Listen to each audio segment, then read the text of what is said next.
अनुभवका थुप्रै अंशहरू समेटिएको जीवनको एउटा सारांश। तपाईको जीवनमा तपाईले भोग्नुभएका अनुभवहरूको सारांश। क्यापिटल मिडिया ग्रुपको प्रस्तुति कार्यक्रम सारांश।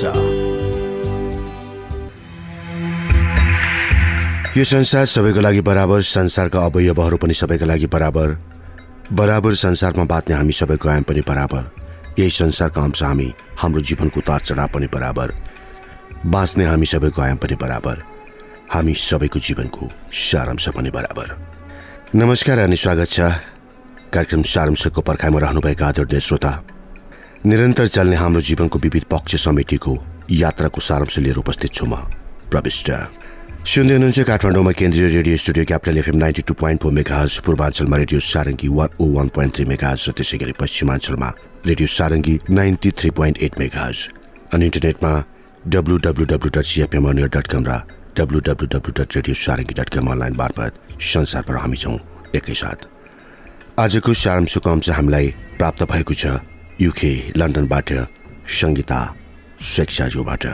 आउनुहोस् डाक्टर स्वेच्छाज्यूको गुलाबसँगको प्रेमको कथा सङ्ग्रहभित्रको कथा असम्झौताभित्रको सम्झौता।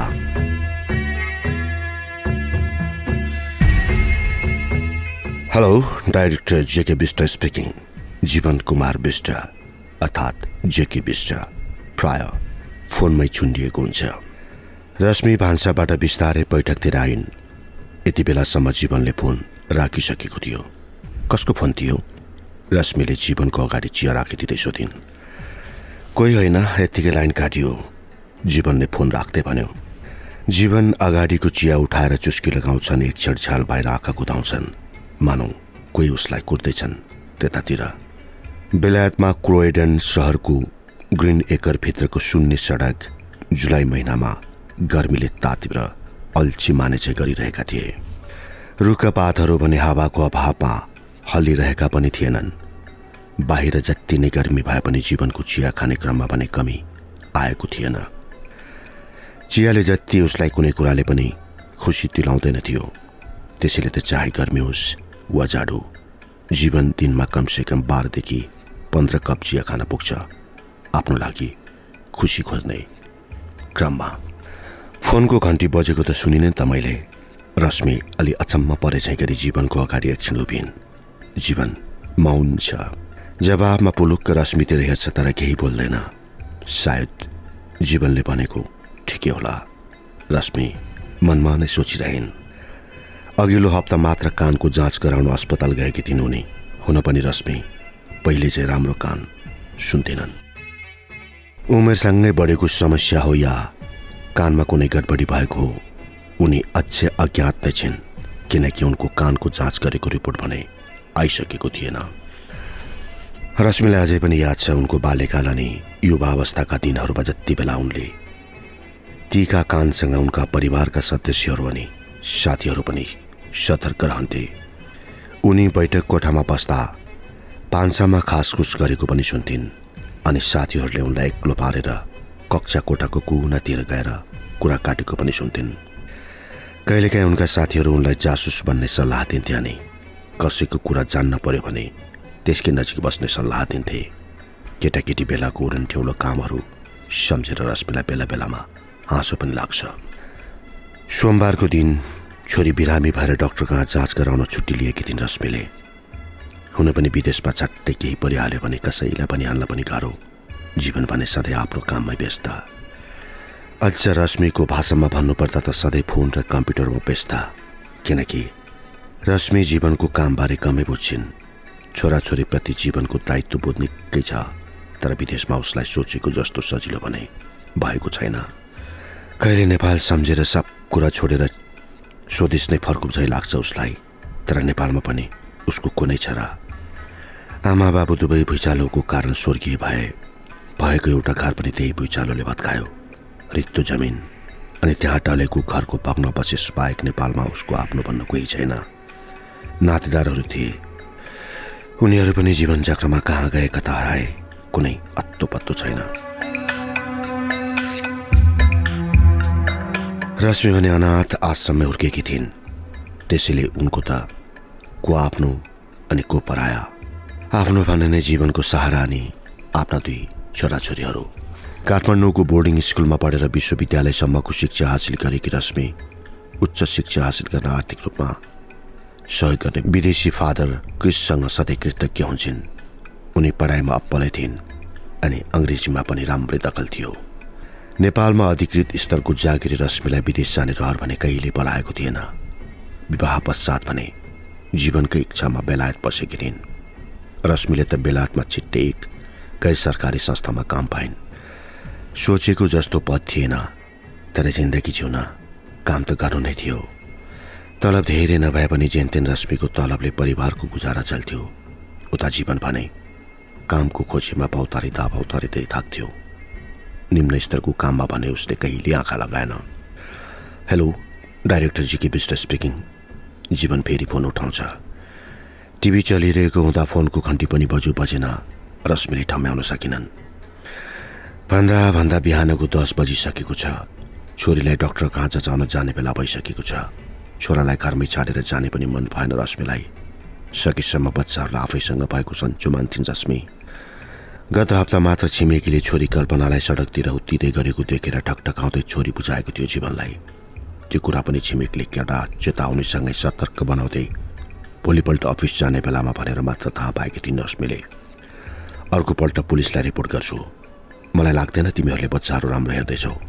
छिमेकीको यस्तो धम्कीपूर्ण वाक्यले रश्मि निकै अत्तालेकी थिइन्। छोरा कमल सोफामा बसेर टिभी हेरिरहेको छ। छोरी कल्पना रोएकी रहेछे। रश्मिले भने आफू तयार हुने समयसम्म पनि पाइरहेकी थिइन। आज साथमा छोरी पनि तयार गर्नु छ। उनी अरू कसैलाई गुहार्न सक्दिनथिन्। नेपालमा जस्तो न घरमा कुनै कामदारहरू न त परिवारका अरू कोही ठुला सदस्यहरू। रश्मिको लागि जीवन नै एकमात्र सहारा थियो। जीवन त्यति धेरै काम नगर न, अलि बच्चाहरूलाई पनि ध्यान दिने गर न प्लिज, रश्मिले जीवनतिर हेर्दै भनिन्। रश्मिले त मधुरो स्वरमा नै भनेकी थिइन्, तर जीवनलाई भने त्यही कुरा असह्य भइसकेको थियो। बच्चा हेर्ने तिमीले सिकाउनु हो मलाई? छोरा 4 वर्षको अनि छोरी 3 वर्ष कसले बनायो? तिम्रै आया जीवन कुमार बिष्टले होइन? बाहिर डाइरेक्टर जीके बिष्ट, घरभित्र त म तिम्रो नोकर जीवन कुमार बिष्ट। लोकनेकार अनि परिवारको आर्थिक भार बोकेर लाउनु गुण लगाएकी छौ तिमीले। जीवन बोल्दै गयो। शब्दहरू यसरी बाहिर निस्कदै थिए मानव वर्षसम्म ती शब्दहरू अटेस बटेस गरी जीवनको छातीभित्र गुम्सिएर बसेका थिए। मैले त्यसो कहाँ भनेकी हुँ र? बच्चाहरूको हेरविचार तिमीले धेरै समय खर्चेका छौ। तिमी काम गर्न थालेपछि गौरउन थाल्छौ मात्र भनेकी हुँ, रश्मिले न्यास्रो मान्दै भनिन्। हो, तिम्रो जस्तो काम होइन नि मेरो। पैसा कमाउन सकिनँ मैले। तिम्रो पैसाको भात खानु परेको छ। तिमीलाई यसकै घमण्ड छैन? जीवन आफ्नो हातको पत्रिका भुइँमा बचार्दै भान्सातिर जान्छ। थाहा भयो यहाँ भाडा नमाजेको रिस परेको होला होइन आज? जीवन भाडाहरू बचार्दै माझ्न थाल्यो। रश्मि केही बोल्दिनन्। बैठक कोठामा बसेर सोचिरहन्। कति खुसी अनि कति सुखी थियो त्यो जीवन र रश्मिको जोडी। उच्च मध्यम वर्गीय परिवारमा जन्मेको जीवनले बेलायत आउनु कि आफ्नो जिन्दगीमा कहिले सम्झौता गर्नु परेको थिएन। राम्रो शिक्षा, अन्तर्राष्ट्रिय गैर सरकारी संस्थामा डाइरेक्टरको पद, राम्रो आम्दानी, खुसी परिवार सबै थियो उसको जीवनमा। तर विदेशी मोह अनि अझ बढी कमाउने रहरले उसलाई पनि छोडेन। रहर वास्तविकतामा परिणत भयो जब जीवन बेलायत आइपुगे।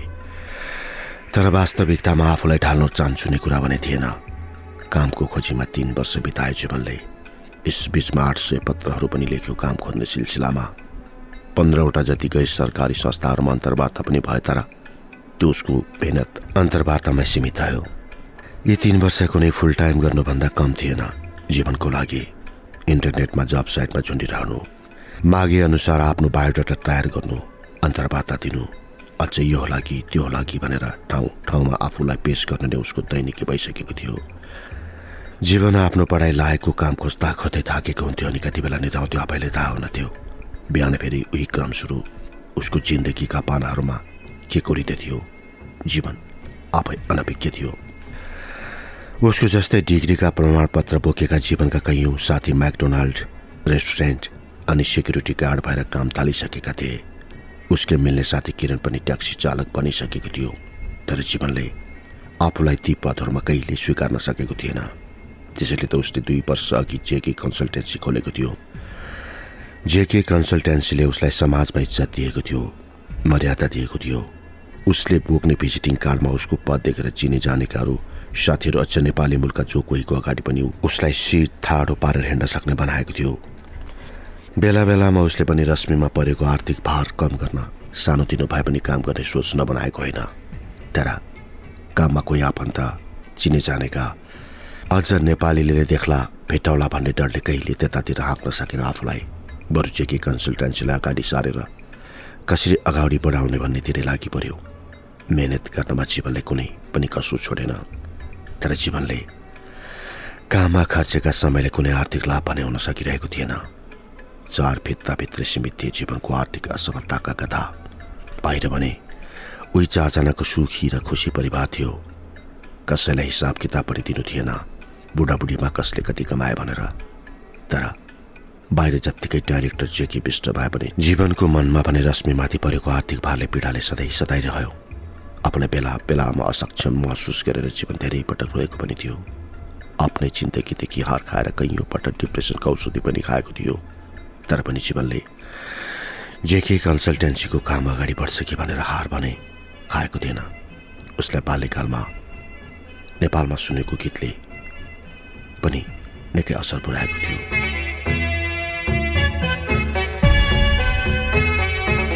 समय बित्दछ तर सफलताको सिडीमा चढ्ने जीवनको प्रयास भने जारी नै छ।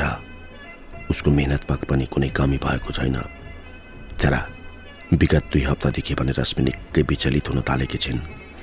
उनको कानको रिपोर्ट पनि कुनै खराबी छैन भनेर लेखिएको थियो। त्यसैले फोनको घन्टी नबजेको नै हुन सक्ने कुरामा उनी विश्वस्त हुन सक्थिन्। फेरि आफू आफैमाथि शङ्का गर्थिन् जब फोन राखेको वा उठाएको जस्तो भान हुन्थ्यो उनलाई। हेलो, डाइरेक्टर जेके विष्ट स्पिकिङ। जीवनको यो वाक्यले रश्मिको ध्यान पुनः आकर्षित गर्छ। हुन पनि यो वाक्य रश्मिले हिजो आज बढी नै सुन्ने गर्छन्। कसको फोन जीवन? रश्मिले सोधिन्। जीवनले फोन उठाएकी रश्मिका हातहरू आजकल काप्न थाल्छन्। मुटु ठक्क फुल्छ, आँखा फडफडाउन थाल्छन्। सायद उनको कान कमजोर भयो भन्ने ठान्थिन्, तर त्यो पनि गलत साबित भइसकेको थियो। मार्केटिङ प्रमोसन हो, अस्ति लोकल डाइरेक्टरीमा नम्बर र कन्सल्टेन्सीको नाम दिएकोले बढी फोन आएको होला। जीवन मुसुक्क हाँस्छ। जीवनको त्यो मुस्कानमा उसले आफ्नो भविष्य सुखद भएको अनुभूति गरे चाहिँ लाग्दथ्यो। सायद बढी आशावादी हुन थालेको थियो जीवन। उसको हाँस्न बिर्सेका ओठ पनि केही क्रममा मुस्कुराउन थालेको थियो। तर अफसोस जीवनलाई भानसम्म परेको थिएन कि आफू भ्रममा जिउन थालिसकेको थियो। अस्वस्थ मनस्थितिमा उसले आफ्नो कन्सल्टेन्सीको सफलताको चुलीमा पुगिसकेको देख्न थालिसकेको थियो। फोन उठाउने, नोट टुक्ने अनि टाप गर्दै रिपोर्ट तयार गर्ने क्रममा कमी भने आएको छैन। जीवन निकै व्यस्त देखिन्थ्यो। बेला बेला फोन उठाउने क्रम पनि उत्तिकै छ। हेलो, डाइरेक्टर जेके विष्ट स्पिकिङ। जीवनले फेरि फोन उठाउँछ, योपल्ट अझ बढी मुस्कुराउँदै। जीवन, फोनको घन्टी बजेकै छैन। 2 हप्तादेखि म अफिस गएकी पनि छैन। यो 14 दिनमा 1 घन्टी बजेको छैन। यो ल्यान्डलाइनमा रश्मिका आँखाबाट आँसुका बलिन्द्र धारा नै बगिरहन्छ। योपल्ट जीवनले आफूभित्र पालेको आत्मसम्मानसँग सम्झौता गर्न सकेन। तर त्यही असम्झौताभित्रै मानसिक रोगसँग सम्झौता गर्न पुग्यो। रश्मि भने जीवनलाई बच्चाहरू छाडेर अफिस जान सकिनन्। छुट्टी लिएर घर बसेकी छिन्। 2 साना छोराछोरी अनि अस्वस्थ मनस्थितिका श्रीमान लिएर विदेशमा कसरी जिन्दगी अगाडि बढाउने भन्ने कुरामा रश्मिले अहिले केही सोच्ने भने सकेकी छैनन्। त्यसैले पनि उनका आँखाबाट आँसु छर्ने क्रम अझै रोकिएको छैन।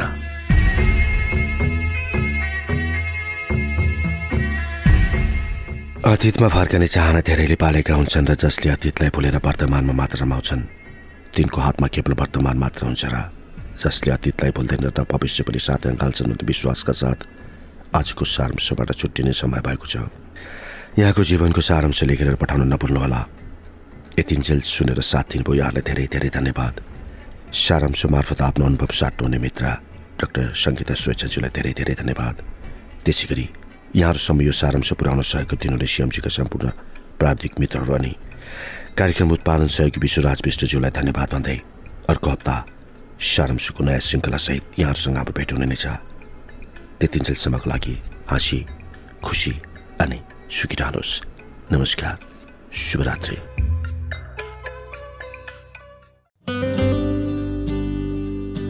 अनुभवका थुप्रै अंशहरू समेटिएको जीवनको एउटा सारांश। तपाईको जीवनमा तपाईले भोग्नुभएका अनुभवहरूको सारांश। क्यापिटल मिडिया ग्रुपको प्रस्तुति कार्यक्रम सारांश।